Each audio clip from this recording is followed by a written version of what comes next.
Hello everyone and welcome back to my channel. আপোনালোক সকলোকে মোৰ এই চেনেলটোলে পুনৰবাৰ স্বাগতম জনাইছো আৰু আজি ভিডিওটো হ'ব একেবাৰে মোস্ট ইম্পৰ্টেন্ট ভিডিও কাৰণ আজি মই আপোনালোকক কটন ইউনিভাৰ্সিটি ইউজিৰ এডমিশন ৰিলেটেড ৰিসেন্টলি উলোৱা নোটিছখনৰ বিষয়ে কম য'ত আপোনালোকৰ এন্ট্ৰেন্স হ'ব নে আপোনালোকৰ মেৰিট বেচিছ হ'ব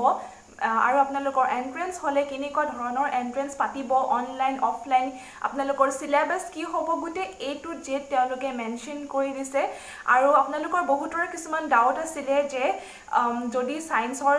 ব্যাকগ্ৰাউণ্ডৰ হয় যদি এইচএস সায়েন্সত কৰিছে যদি আৰ্টছৰ ষ্ট্ৰীমত যায় তেওঁলোকৰ কাৰণে ৰিজাৰ্ভেশন আছে নে এক্সট্ৰা কাৰিকুলাৰৰ কাৰণে তেওঁলোকে কি দিছে আৰু স্পেশালি এন্ট্ৰেন্সৰ কথা তেওঁলোকে কি কৈছে গুটে ডিটেইলছ আপোনালোকক আজি মই এই ভিডিওটোত জনাম গতিকে ভিডিওটো এটা লাইক কৰি দিব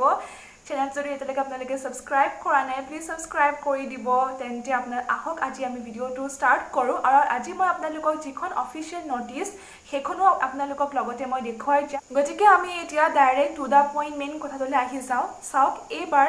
কটন ইউনিভাৰ্সিটি ইউজি কাৰণে এন্ট্ৰেন্স হ'ব এন্ট্ৰেন্স পাতিব অফলাইন এন্ট্ৰেন্স হ'ব কিন্তু 100% এন্ট্ৰেন্স বেচিছ নহয় মানে আপোনালোকে লাষ্ট কোৱালিফাইং এক্সাম মানে হাই সেকেন্ডাৰী ক্লাস 12ত যেটো পাৰ্সেন্টেজ পালে তাৰো এটা পোৰশন যাব মানে এড হ'ব লগতে এন্ট্ৰেন্সত যেটো আপোনালোকে স্কোৰ কৰিব তাৰো এটা পোৰশন এড হ'ব দুটা মিলি পেলাই যেটো অল ওভাৰ পাৰ্সেন্টেজ হ'ব হেতু ওপৰত বেছ কৰি পেলাই আপোনালোকৰ এডমিশন সমূহ হ'ব মই আপোনালোকক এতিয়া এন্ট্ৰেন্সৰ সিলেবাস আৰু গুটে ডিটেইলছখিনি কম প্ৰথমে আমি মানে এতিয়া এই ডাউটটো ক্লিয়াৰ কৰি ল যে কেনেকুৱা হিচাপত কি হিচাপত আপোনালোকৰ কোনটোৰ পৰা কিমান পাৰ্সেন্টেজ যাব গতিকে ইয়াতে মেনশন কৰা মতে entrance plus 40% total marks from class 12 exam মানে 40% আপোনালোকৰ যাব ক্লাস 12ৰ পৰা আৰু বাকি 60% যাব এন্ট্ৰেন্সৰ পৰা মানে এন্ট্ৰেন্সটো ভাল কৰিলে আপোনালোকৰ বেছি চান্সেস থাকিব যে আপোনালোকে কটনত সিট পোৱাটো কাৰণ যেহেতু বেছি পাৰ্সেন্টেজ যাব এন্ট্ৰেন্সৰ পৰা আৰু মই আপোনালোকক সিলেবাস সমূহ কম কিন্তু ইয়াতে তেওঁলোকে মেনশন কৰি দিছে যে আপোনালোকৰ যেটো এতিয়া 40% হেতু যাব চাওক ইংলিশ সাবজেক্টটো কম্পালসৰি ধৰিব আৰু আগতে কটন ইউনিভাৰ্সিটি বেসড অন 3 আছিল যেটা তেওঁলোকে পাৰ্সেন্টেজ আছিল কিন্তু এবাৰ হেতু ক্ৰাইটেৰিয়া নহয় বেসড অন 3 নহয় ইংলিশ প্লাস 4 বেস সাবজেক্ট মানে 500 মানে এটাটো ইনো 4th হৈ যায় হেতু গটিকে 500 নম্বৰ ধৰিব 500ৰ পৰা আপোনালোকৰ যেটো পাৰ্সেন্টেজ আহে যেটো 40% হেতু তেনেকে কাউন্ট কৰা হ'ব মই আপোনালোকক এবাৰ অফিচিয়েল নোটিছখন দেখো আপোনালোকৰ হয়তো অলপমান ডাউট হৈ আছে বুজাত তেতিয়া আপোনালোকৰ ডাউটখিনি ক্লিয়াৰ হৈ যাব মানে সব কথাটো সিম্পল 60% মাৰ্কস যাব এন্ট্ৰেন্সৰ পৰা আৰু 40% যাব আপোনালোকৰ হাই সেকেন্ডাৰীৰ পৰা আৰু হাই সেকেন্ডাৰীটো ইনো 500 হয় টোটাল মাৰ্কস গটিকে তেওঁলোকে এটো মেনশন কৰিছে যে হাই সেকেন্ডাৰীত আপোনালোকৰ পাস কোৰ্সৰ যেটো আপোনালোকৰ 4th হল মানে সেই মাৰ্কসটো নেচাই আপোনালোকৰ যেটো ধৰক টোটাল হয় 500 ভিতৰত যিমান পালে হে তাৰে 40% মাৰ্কস এটা এড হ'ব গটিকে আমি এতিয়া নেক্সট আহি যাও ওকে আমি তা আহি যাও যে এন্ট্ৰেন্সটো মই আপোনালোকক কৈছোৱে যে অফলাইন হ'ব আৰু দুটা এন্ট্ৰেন্স টেষ্ট হ'ব দুটা ষ্ট্ৰীমৰ কাৰণে সায়েন্সৰ কাৰণে এটা এন্ট্ৰেন্স আৰু আৰ্টছৰ কাৰণে এটা এন্ট্ৰেন্স মানে দুটা এন্ট্ৰেন্স আপোনালোকৰ হ'ব কিন্তু ইয়াতে এটা মোস্ট ইম্পৰ্টেন্ট মন কৰিবলগীয়া কথা এইটোৱে যে যদি আপোনালোকৰ হাই সেকেন্ডাৰী সায়েন্সত আছিল কিন্তু আপোনালোকে ধৰক এতিয়া পলিটিক্যাল সায়েন্স বা কিবা এটা আৰ্টছৰ সাবজেক্ট ধৰক আপোনালোকে তাত মেজৰ ল'ব বিচাৰিছে তেতিয়া আপোনালোকে আৰ্টছৰ এন্ট্ৰেন্স দিব নালাগে আপোনালোকে সায়েন্সৰে এন্ট্ৰেন্স দিব লাগিব ঠিক তেনেকে আৰ্টছৰ কাৰণেও সেম হয় গতিকে হেতুৱে কথা যদি আপোনালোকে বেলেগ ষ্ট্ৰীমৰ হয় মানে আপোনালোকে যোনটো ষ্ট্ৰীমৰ হয় হাই সেকেন্ডাৰী যোনটো ষ্ট্ৰীমত আপোনালোকে পঢ়িলে সেই ষ্ট্ৰীমটোৰে এন্ট্ৰেন্স এক্সামত আপোনালোকে বহিব লাগিব আৰু ইয়াতে আপোনালোকৰ টোটাল আপোনালোকৰ এমসিকিউ বেস হ'ব বহুতে মোক সুধি আছিল যে ৰিটেন হ'ব নেকি নহয় এমসিকিউ হ'ব multiple choice question OMR seat হ'ব ওএমআৰ হয়তো বহুতে জানে এনেকুৱা গুল কৰিব লাগে আৰু অফলাইন হ'ব অনলাইন নহয় অফলাইন হ'ব আৰু টোটাল 90 টা কোৱেশ্চনছ আহিব আৰু ইয়াতে আপোনালোকৰ নেগেটিভ মাৰ্কিং আছে গতিকে একদম কেয়াৰফুল হ'ব লাগিব প্ৰত্যেকটো এনসাৰ টিক মাৰতে ইয়াতে আপোনালোকক 4 মাৰ্কস দিয়া হ'ব এভৰি কাৰেক্ট এনসাৰৰ কাৰণে আৰু 1 মাৰ্কস মাইনাস হ'ব এভৰি ৰং এনসাৰৰ কাৰণে প্ৰত্যেকটো কাৰেক্ট এনসাৰ আপোনালোকে +4 হ'ব মানে 4 মাৰ্কস আপোনালোকে পাব আৰু এটা মানে এনসাৰ ভুল কৰিলে 1 মাৰ্কস কে এনেকে মাইনাস হ'ব বা আপোনালোকে যদি একো মানে যদি কোৱেশ্চনটো এটেম্পটে নকৰে তেতিয়া হলে হেতু 0 হ'ব আৰু আপোনালোকৰ হেতু নিগেটিভ না যায় আৰু ইয়াতে আপোনালোকক ডেটটো দিছে যে মানে এটো এটা টেন্টেটিভ ডেট হয় এটো 100% ডেট নহয় পিছত তেওঁলোকে মানে আপোনালোকৰ যেতিয়া ফৰ্মসমূহ উলাব আপোনালোকক মই জনাই আছো ফৰ্ম কিটাৰ পৰা ৰিলিজ দিব সেই তেতিয়া আপোনালোকৰ এন্ট্ৰেন্সৰ ডেট বা এডমিট কাৰ্ড সমূহ কি তেতিয়া ভালকে মেনশন কৰি দিব কিন্তু টেন্টেটিভলি মানে এপ্ৰক্সিমেটলি তেওঁলোকে এটা ডেট সিদ্ধান্ত কৰিছে এটা মানে তাৰিখ এটা কিটা এন্ট্ৰেন্স হ'ব ইয়াতে মেনশন কৰিছে যে 2nd and 3rd week of September both arts আৰু সায়েন্সৰ কাৰণে 2nd বা 3rd week সেপ্টেম্বৰত আপোনালোকৰ বেছি দিন নাই এটা একদম হাতত কম সময় আছে আৰু এতিয়া আমি আহি যাও মাৰ্কসৰ কথা আপোনালোকৰ এন্ট্ৰেন্সৰ কাৰণে আৰ্টছৰ সমূহে কি পঢ়িব লাগিব আৰু সায়েন্সৰ কাৰণে সিলেবাসটো গতিকে আমি এটা আহি যাও এন্ট্ৰেন্সৰ সিলেবাস খনলে আৰু আপোনালোকে যদি ইচ্ছা কৰে কৰবাত আপোনালোকে নোট ডাউন কৰি এখিনি বস্তু নোট কৰি লৈ লব মই বাৰু অফিচিয়েল নোটিছখন দেখুৱাম তেতিয়া আপোনালোকে তাৰ পৰা স্ক্ৰিনশ্বট মাৰি ৰাখি থব পাৰিব বাৰু চাওক এতিয়া সায়েন্সৰ কাৰণে মই কৈছো মানে যাৰ হাই সেকেন্ডাৰী সায়েন্সত আছিলে যদিও আৰ্টছৰ সাবজেক্ট লব বিচাৰিছে আপোনালোকে গমে পায় সায়েন্সৰ এন্ট্ৰেন্সটো দিব লাগিব গতিকে তেওঁলোকৰ কাৰণে চাওক কি মেনশন কৰা আছে 10 questions from English আৰু হেতু হ'ব 12 standard grammar সামাৰ এবিলাক আহিব আৰু grammar comprehension এনেকে আপোনালোকৰ 10 টা question আহিব ইংলিছৰ আৰু 24 questions from physics আৰু আপোনালোকৰ standard হ'ব class 11 আৰু 12 মানে হাই সেকেন্ডাৰী ফাৰ্স্ট ইয়াৰ সেকেন্ড ইয়াৰ জি পঢ়িলে ফিজিক্সৰ হে তাৰ পৰা 24 টা questions আহিব আকৌ থাৰ্ড নম্বৰ দিছে 24 questions from chemistry হে সেম বস্তুৱে মেনশন কৰা আছে যে হাই সেকেন্ডাৰী 11 আৰু 12 ত ফাৰ্স্ট ইয়াৰ সেকেন্ড ইয়াৰ জি পঢ়িলে কেমিষ্ট্ৰি হেখিনি আহিব আৰু 16 questions from mathematics আৰু mathematics তো দিছে ক্লাস 10 স্ট্যান্ডাৰ্ড ক্লাস 10 ত যিখিনি পঢ়িলে 10 স্ট্যান্ডাৰ্ডৰ মানে হে mathematics খিনি আহিব আৰু 16 questions from biology হেতু 10 স্ট্যান্ডাৰ্ডৰ আহিব আৰু একিটা আসলে সায়েন্সৰ মই যেটা আপোনালোকক অফিচিয়েল নোটিছখন দেখম তেটা আপোনালোকে হেখিনি স্ক্ৰিনশ্বট মাৰি লব পাৰিব আৰু নেক্সট এটা আমি আহি যাও আৰ্টছৰ কাৰণে আৰ্টছৰ কাৰণে তেওঁলোকে মেনশন কৰিছে যে 15 questions from English আৰু হেতু স্ট্যান্ডাৰ্ডটো লিখিছে ক্লাস 11 আৰু 12 স্ট্যান্ডাৰ্ডৰ ইংলিশ আহিব আৰু 12 questions from general aptitude আৰু হেতু ক্লাস 10 স্ট্যান্ডাৰ্ডৰ general aptitude ধৰক aptitude questions বিলাক অলপ logical reasoning type এনেকুৱা আহিব আৰু questions আৰু দিছে যে remaining questions will be equally distributed among the non-language subject being taught in the higher secondary level in the Cotton University, namely anthropology, economics, education, geography, history, logic and philosophy and political science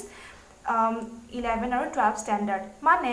ইয়াতে দিছে যে একিটা আপোনালোকক মই কলোৱে আৰ্টছৰ কাৰণে সব 15 questions from English আহিব আৰু 12 questions from general aptitude আৰু বাকি ৰিমেইনিং যিকিটা questions থাকি গল হেকিটা question আপোনালোকৰ আহিব সব কি কৰ পৰা আহিব লিখা আছে যে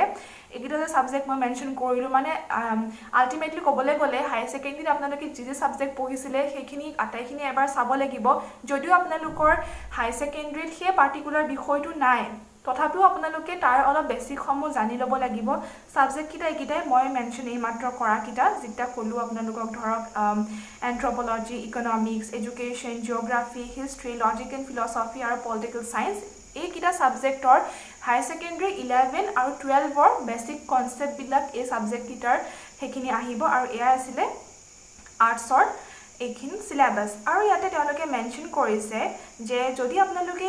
কোনোবা ল্যাঙ্গুৱেজ সাবজেক্ট ধৰক Hindi Sanskrit Arabic Persian Assamese Bengali Bodo যদি আপোনালোকে মেজৰ লম বুলি ভাবিছে অনাৰ্স লম বুলি ভাবিছে তেতিয়া হলে সেই পাৰ্টিকুলাৰ বিষয়টো আপোনালোকৰ হাই সেকেন্ডাৰীত থাকিব লাগিব তেতিয়াহে আপোনালোকে এই ল্যাঙ্গুৱেজ বিষয় কিটাত অনাৰ্স লব পাৰিব আৰু যদি আমি চাও মেইন ইম্পৰ্টেন্ট আৰু কি তেওঁলোকে মেনশন কৰিছে আৰু এটা কথা ইয়াতে মেনশন কৰা আছে যে candidates who wish to be considered for the admission to the BA level arts and the self-financing UG programs, namely BSc, আপোনালোকৰ বহুতে মোক সুধি আছিল তে এইটো কথা চাব মন কৰিব BSc Honors Biotechnology, BA Honors Mass Communication and Journalism and BCA will also be mandatorily required to indicate their options at the time of the submission of the online application. আৰু আৰু এটা বস্তু মেনশ্যন কৰিছে যে there will be a combined merit list for both science and arts আৰু এইকেইটা কথাই মই আপোনালোকক এইখিনি চাওক মই আপোনালোকক মানে বুজাই দিছোঁ কি কথা কৈছে যে যদি যিসকলে আপোনালোকে ধৰক BA লিবেৰেল আৰ্টছ বা এইখিনি কথা মই যিটো ক'লোঁ বায়'টেকনলজি বা BCA তেওঁলোকে যেতিয়া ফৰ্মখন ফিল কৰিব সেই টাইমটোত ফৰ্ম ফিল আপৰ টাইমত এইখিনি বস্তু ক্লিয়াৰলি মেনশ্যন কৰি দিব লাগিব আপোনালোকে ছাবজেক্টটো চিলেক্ট কৰিব লাগিব আৰু একেলগে মিলি কম্বাইন আপোনালোকৰ মেৰিট লিষ্ট ওলাব আৰ্টছ বা ছায়েন্স বুলি বেলেগকৈ নহয় কম্বাইনকৈ ওলাব আৰু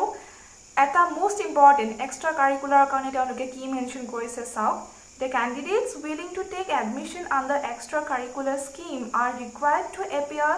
their respective test. চাওক যদিও আপোনালোকে